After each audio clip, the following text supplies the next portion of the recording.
സ്വമേധയാ കേസെടുത്ത് അന്വേഷണം നടന്നുകൊണ്ടിരിക്കുന്ന ഒരു കേസും ഒരു അന്വേഷണ സംഘവും ഒരു സ്പെഷ്യൽ ഇൻവെസ്റ്റിഗേഷൻ ടീമും കേരളത്തിലുണ്ട്. രാഹുൽ മാങ്കൂട്ടത്തിനെതിരെ ആദ്യം ഉയർന്നു വന്നിരിക്കുന്ന പരാതിയിന്മേലാണ് അല്ലെങ്കിൽ ആരോപണങ്ങളുടെ അടിസ്ഥാനത്തിലാണ് കേരളത്തിലെ പോലീസ് സ്വമേധയാ കേസെടുത്ത് അന്വേഷണം ആരംഭിച്ചത്. ആ പോലീസ് ഒരു ജെന്യൂൻ ആയിട്ടുള്ള ഒരു പരാതിക്കാരി തനിക്ക് ദുരനുഭവം ഉണ്ടായി എന്ന് ഏറ്റു പറയാൻ കെൽപ്പുള്ള അല്ലെങ്കിൽ അത്തരത്തിൽ ഒരു അവകാശവുമായി അല്ലെങ്കിൽ അത്തരത്തിൽ ഒരു പരാതിയുമായി മുന്നോട്ട് വരുന്ന ഒരു പരാതിക്കാരിയെ, ഒരു യുവതിയെ, ഒരു സ്ത്രീയെ അന്വേഷിച്ചുകൊണ്ട് കേരളത്തിന്റെ എല്ലായിടങ്ങളിലും മുക്കിലും മൂലയിലും പോലീസ് അന്വേഷിച്ചു നടന്നു. അവസാനം ബാംഗ്ലൂരും ചെന്നൈയും ഹൈദരാബാദും ഒക്കെ അന്വേഷിച്ചു. ആശുപത്രികളും ക്ലിനിക്കുകളും കയറി നിരങ്ങി. എന്നിട്ടൊന്നും പോലീസിന് എവിടെയും കിട്ടിയില്ല. ആരോപണം ഉന്നയിച്ച അത്രയും യുവതികൾ, സ്ത്രീകൾ, അവര് ഒക്കെ കാര്യത്തോടടുത്തപ്പോ, അന്വേഷണത്തോടടുത്തപ്പോ, നിയമ നടപടിയിലേക്ക് കാര്യങ്ങൾ ചെന്നെത്തിയപ്പോ ഞങ്ങൾ ഇതിനില്ല എന്ന് പറഞ്ഞ് കൈ കഴുകി പോകുന്ന ഒരവസ്ഥ കണ്ടു. അന്ന് മുതൽ രാഹുൽ മാങ്കൂട്ടം അത് കഴിഞ്ഞിട്ട് പാലക്കാട് തിരിച്ചെത്തുന്നു. അയാൾ സജീവമാകുന്നു. ഇന്നിതാ ഇവിടെ തദ്ദേശ തെരഞ്ഞെടുപ്പ് ഒരു പടിവാതിൽക്കൽ എന്നതുപോലെ ഇങ്ങനെ എത്തി നിൽക്കുകയാണ്. അങ്ങനെ ഒരു പടിവാതിൽക്കൽ ഒരു തെരഞ്ഞെടുപ്പ് വന്ന് നിൽക്കുമ്പോൾ നാമനിർദ്ദേശ പത്രിക സമർപ്പിക്കുന്നതിനും അവസാനിപ്പിക്കുന്നതിനുമുള്ള ദിവസം ഇന്ന് അവസാനിക്കുകയാണ്. എന്ന് പറഞ്ഞാൽ തെരഞ്ഞെടുപ്പിന്റെ ചിത്രം ഇന്നത്തോടു കൂടി വ്യക്തമാകും. ആരൊക്കെയാണ് തെരഞ്ഞെടുപ്പ് കളത്തിൽ ഉണ്ടാവുക എന്നുള്ള കാര്യത്തിൽ ഇന്നൊരു വ്യക്തത വരും. അങ്ങനത്തെ ഒരു ഘട്ടത്തിൽ ഒരു ബോംബ് പൊട്ടുന്നു. നമ്മുടെ നാട്ടില് ഉത്സവങ്ങൾ വരാറുണ്ട്. ബക്രീദ് ആവട്ടെ, വിഷു ആവട്ടെ, ഓണമാവട്ടെ, ഇനി ക്രിസ്മസ് ആവട്ടെ, അങ്ങനെ പലതരത്തിലുള്ള പല ഉത്സവങ്ങളും ആഹ്ലാദത്തിന്റെയും ആഘോഷത്തിന്റെയും ദിനങ്ങൾ നമ്മുടെ നാട്ടിൽ കടന്നു വരാറുണ്ട്. അന്നൊക്കെ നമ്മുടെ നാട്ടിലെ കശാപ്പുകാര് എന്ത് ചെയ്യും? നല്ല ഉരുപ്പടികളായിട്ടുള്ള പോത്തിനെ കൊണ്ടുവന്ന് നിർത്തും. ഇതിനെ ഈ വരുന്ന ആഘോഷങ്ങൾക്ക് കുറെ ദിവസങ്ങൾക്ക് മുൻപ് തന്നെ ഇവർ വാങ്ങി വച്ച് നല്ല തീറ്റയൊക്കെ കൊടുത്ത് ഇങ്ങനെ കൊഴുപ്പിച്ചെടുക്കും. എന്നാൽ പോത്ത് കരുതുന്നത് എന്താ? പോത്ത് കരുതുന്നത് ഈ പോത്തിനോടുള്ള സ്നേഹം കൊണ്ടാണ് എന്നാണ് പോത്ത് കരുതുന്നത് ഇത്രയും തീറ്റ കിട്ടുന്നത്. പക്ഷെ പോത്തിനറിയില്ല ഈ ദിവസം വന്നെത്തി കഴിഞ്ഞാൽ എൻ്റെ കഴുത്തിൽ കത്തി വെക്കും, എന്നിട്ട് ആ ഇറച്ചി തൂക്കി വെക്കുമെന്നുള്ളത് പോത്തിനറിയില്ല. അതുപോലെയാണ് രാഹുൽ മാങ്കൂട്ടത്തിലുള്ള കാര്യത്തിൽ. രാഹുലിന് ഒരു പോറൽ പോലും ഏൽക്കാതെ അയാൾ രാഷ്ട്രീയത്തിൽ വലിയ സജീവമായി ഉണ്ടാവണം, അയാൾ MLA സ്ഥാനത്ത് തന്നെ തുടരണം എന്നുള്ളത് ഈ പറയുന്ന CPM-ന്റെയും BJP-യുടെയും ഒരു വലിയ ആഗ്രഹമായിരുന്നു. ആ ആഗ്രഹം അവർ സാധിച്ചെടുത്തു. രാഹുലിനെതിരെ ആദ്യം ചില പുകപടലങ്ങളൊക്കെ ഉണ്ടായെങ്കിലും ഒരു ഗ്യാപ്പ് കഴിഞ്ഞ് രാഹുൽ പാലക്കാട്ട് നിന്നും വലിയ സജീവമാകുന്നു. അപ്പോഴൊന്നും ആർക്കും ഒരു മിണ്ടാട്ടവുമില്ല. രാഹുലിനെ തടയാൻ പോകുമെന്ന് പറഞ്ഞവർ, തടയുമെന്ന് പറഞ്ഞവർ, കാലുകുത്തിക്കില്ലെന്ന് പറഞ്ഞവരെ ഒന്നും എവിടെയും കാണുന്നില്ല. അവസാനം എന്തായി? അന്ന് വരെ ആരോപണം ഉന്നയിച്ചവർക്ക് പരാതിയില്ല, അവർ നിയമ നടപടിക്കില്ല, ഒന്നുമില്ല. പക്ഷേ ഈ തദ്ദേശ തിരഞ്ഞെടുപ്പ് ഇങ്ങനെ പടിവാതിൽക്കൽ എത്തി നിൽക്കുമ്പോൾ ഇത്രയും ദിവസം ഈ അന്വേഷണ സംഘം അന്വേഷിച്ചിട്ട് കണ്ടെത്താൻ കഴിയാത്ത ഒരാള് പുറത്തേക്ക് ചാടുന്നു. പെടുന്നനെ പുറത്തേക്ക് ചാടുന്നു. ബോംബ് പൊട്ടുന്നു. വലിയ ബോംബ്, ഹൈഡ്രജൻ ബോംബ്, അണു ബോംബ്. അതിന് മുകളിൽ വല്ല ബോംബ് ഉണ്ടെങ്കിൽ അത് പൊട്ടുന്നു. കാരണം എന്താ? പിടിച്ചു നിൽക്കാൻ കഴിയാതെ വന്ന ആളുകൾക്ക് അവർക്ക് ഒരു ആയുധം വേണമായിരുന്നു. ആ ആയുധം മാത്രമാണ് രാഹുൽ മാങ്കൂട്ടം. കൊത്തിക്കീറാൻ, പച്ച ഇറച്ചി കടിച്ചു തിന്നാനുള്ള ആയുധം, ആ ആയുധം മാത്രമാണ് രാഹുൽ മാങ്കൂട്ടം. ഇന്നിപ്പോ ഈ ബോംബ് പൊട്ടിയ ഒരു അവസരം നിങ്ങൾ ചിന്തിക്കണം. ഉണ്ണികൃഷ്ണൻ പോറ്റിയെ അറസ്റ്റ് ചെയ്തു. അയാളെ ചോദ്യം ചെയ്ത് കഴിഞ്ഞ് അയാൾ പറഞ്ഞതനുസരിച്ച് ബാബുവിനെ അറസ്റ്റ് ചെയ്തു. മുരാരി ബാബുവിനെ അറസ്റ്റ് ചെയ്ത് ചോദ്യം ചെയ്തതനുസരിച്ച് അയാൾ പറഞ്ഞ പേരനുസരിച്ച് N വാസുവിനെ അറസ്റ്റ് ചെയ്തു. നിങ്ങൾ ആലോചിക്കണം, ഈ ശബരിമലയിലെ സ്വർണ്ണക്കൊള്ള കത്തി നിൽക്കുമ്പോ ഈ N വാസു ചാനലുകളിൽ വരുന്നിരുന്ന് ഈ CPM-നെയും ഈ സ്വർണ്ണക്കൊള്ളയെയും ന്യായീകരിക്കുന്ന ഒരു പ്രധാന വ്യക്തിയായിരുന്നു വാസു. പക്ഷേ മുരാരി ബാബു പറഞ്ഞതനുസരിച്ച് വാസുവിനെ അറസ്റ്റ് ചെയ്തു. വാസുവിനെ ചോദ്യം ചെയ്തപ്പോ വാസു പത്മകുമാറിന്റെ പേര് പറഞ്ഞു. പത്മകുമാറിനെ അറസ്റ്റ് ചെയ്തിട്ട് 3 ദിവസമായി. പത്മകുമാർ ചില പേരുകൾ പറഞ്ഞിട്ടുണ്ട്. ആ പേരുകളിലേക്ക് പത്മകുമാർ പറഞ്ഞതനുസരിച്ച് അടുത്ത ആളിലേക്ക് അന്വേഷണ സംഘം ഇറങ്ങാൻ നിൽക്കുമ്പോൾ അടുത്ത ബോംബ് പൊട്ടുന്നു. ഏതുപോലെ? ആദ്യ ബോംബ് പൊട്ടിയത് എന്നാണ്. നിങ്ങളൊന്ന് ആലോചിച്ച്, ആദ്യ ബോംബ് പൊട്ടുന്നത് എന്നാണ്? ആദ്യ ബോംബ് പൊട്ടുന്നത് തൃശ്ശൂരിലെ വോട്ട് കൊള്ളയുമായി ചർച്ചകളിൽ ഇങ്ങനെ കൊടുമ്പിരി കൊള്ളുമ്പോ, കൊല്ലത്ത് നിന്നും തിരുവനന്തപുരത്ത് നിന്നും മലപ്പുറത്ത് നിന്നും പാലക്കാട് നിന്നും കാസർഗോഡ് നിന്നും വരെ ആളുകൾ തൃശ്ശൂരുകാരായി. അങ്ങനെ തൃശ്ശൂരുകാർ അല്ലാത്ത ആളുകൾ 1,14,000 വരുന്ന ആളുകൾ തൃശ്ശൂരുകാരായി. അങ്ങനെ തൃശ്ശൂരിൽ വലിയ ഒരു വോട്ട് കൊള്ള നടന്നു. ആ വോട്ട് കൊള്ള ഇങ്ങനെ കൊടുമ്പിരി കൊള്ളുമ്പോ ഒരു ബോംബ് പൊട്ടുന്നു. അന്ന് മറ്റൊരു ചർച്ച കൂടി ഉണ്ടായിരുന്നു. എന്താണ് ആ ചർച്ച?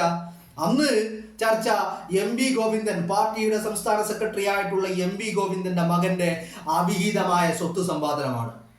ആ രണ്ട് കാര്യങ്ങളും ഇങ്ങനെ ചർച്ച കൊടുമ്പിരി കൊണ്ടുവന്നപ്പോ അന്ന് പി ജയരാജൻ മാധ്യമങ്ങളെ കണ്ടിട്ട് പറഞ്ഞു, ഈ കത്ത് വിവാദം എന്ന് പറയുന്നത് അത് അല്പായുസ് മാത്രമേ ഉള്ളൂ, 1-2 ദിവസമേ നിങ്ങൾ അത് ചർച്ച ചെയ്യുള്ളൂ, അതിനപ്പുറത്തേക്ക് നിങ്ങൾ അത് ചർച്ച ചെയ്യില്ല, അത് കെട്ടടങ്ങുമെന്ന്. ജയരാജൻ ഇത് പറഞ്ഞ് ഇറങ്ങിയതിന്റെ 3ാമത്തെ ദിവസം ആദ്യ ബോംബ് പൊട്ടുന്നു രാഹുലിനെതിരെയുള്ള. അപ്പോ കാര്യങ്ങൾ വ്യക്തമല്ല നിങ്ങൾക്ക്? ഇന്ന് ഈ തെരഞ്ഞെടുപ്പ് ഇങ്ങനെ മുന്നിൽ വന്ന് നിൽക്കുമ്പോ അടുത്ത ബോംബ് പൊട്ടുന്നു. കാരണം എന്താ? പത്മകുമാർ ഒരാളുടെ പേര് പറഞ്ഞിട്ടുണ്ട്.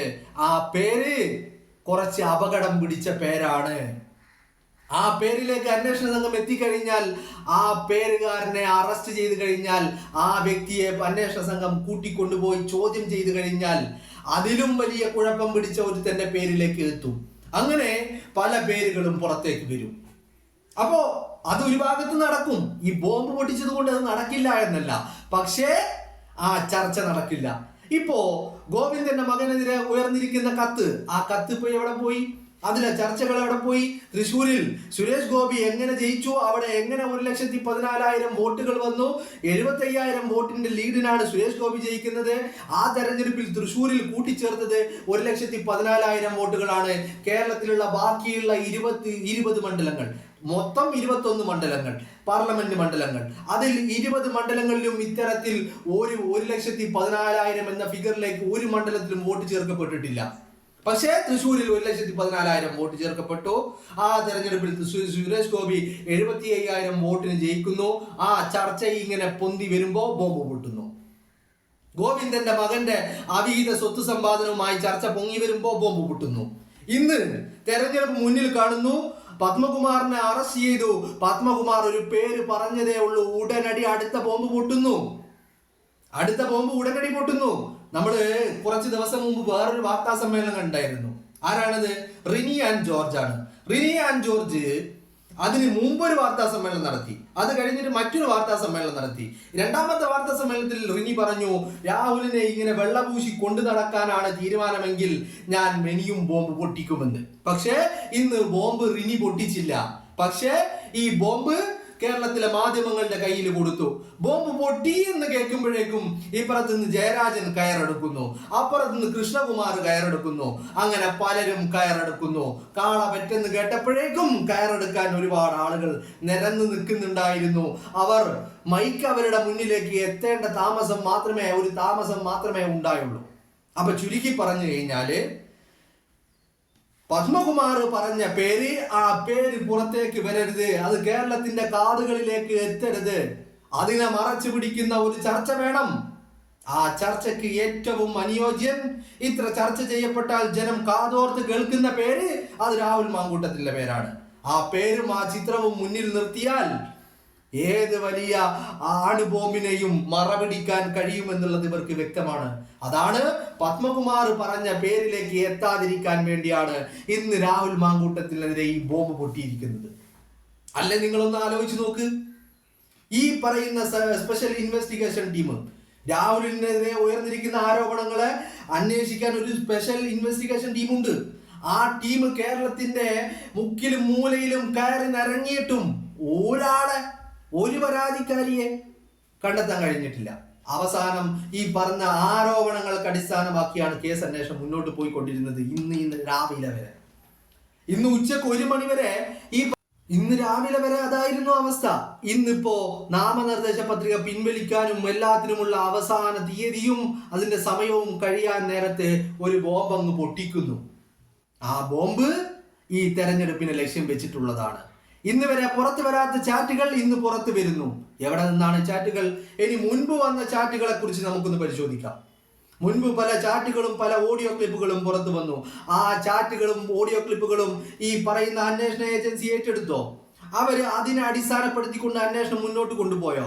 അവര് കോടതിയിൽ ഈ പറയുന്ന ചാറ്റുകളോ അന്ന് ഇറങ്ങിയ ഓഡിയോ ക്ലിപ്പുകളോ കോടതിയിൽ സമർപ്പിച്ചോ? കാരണം എന്താ? ആ ഡിജിറ്റൽ തെളിവുകളുമായിട്ട് കോടതിയിൽ പോയാൽ കോടതിയിൽ അത് ശാസ്ത്രീയ പരിശോധന നടത്തേണ്ടതായിട്ടുണ്ട്. അങ്ങനെ ശാസ്ത്രീയ പരിശോധന നടത്തി കഴിഞ്ഞാൽ ഇത് AI നിർമ്മിതമാണെന്ന് കണ്ടെത്തും. അങ്ങനെ കണ്ടെത്തി കഴിഞ്ഞാൽ പിന്നെയുള്ള അന്വേഷണം രാഹുലിലേക്കല്ല പോകുന്നത്, പിന്നെയുള്ള അന്വേഷണം ഇത് ഉണ്ടാക്കിയ ആളുകളിലേക്കാണ് പോകുന്നത്. അതുകൊണ്ട് തന്നെ SIT ആ പറയുന്ന സ്ക്രീൻഷോട്ടോ ആ പറയുന്ന ഓഡിയോ ക്ലിപ്പുകളോ ഒന്നും SIT എടുത്തിട്ടില്ല. പക്ഷെ ഇന്ന് വീണ്ടും ഈ പറയുന്ന സ്ക്രീൻഷോട്ടുകൾ വരുന്നു, ഇന്ന് ചാറ്റുകൾ വരുന്നു, ഇന്ന് ബോംബ് പൊട്ടുന്നു. കാരണം CPM-ഉം പിണറായി വിജയനും സഖാക്കളും അന്തംഗമി അടിമകളും സൈബർ അടിമകളും ഒക്കെ വലിയ ഒരു അപകടത്തിലായിരിക്കുന്നത്. പത്മകുമാർ പറഞ്ഞ പേര് പുറത്തു വരാൻ പാടില്ല, അത് കേരളത്തിൽ ചർച്ച ചെയ്യപ്പെടാൻ പാടില്ല, അത് അന്വേഷണ ഉദ്യോഗസ്ഥരിൽ മാത്രം ഒതുങ്ങണം. അറസ്റ്റ് ഉണ്ടായാലും എന്തുണ്ടായാലും കേരളം അറിയരുത്. ആ വാശിക്ക് പുറത്താണ് ഇന്നിങ്ങനെ ഒരു ബോംബ് പൊട്ടിച്ചിരിക്കുന്നത് എന്നുള്ള കാര്യത്തിൽ ഒരു തർക്കവും ആർക്കും വേണ്ട.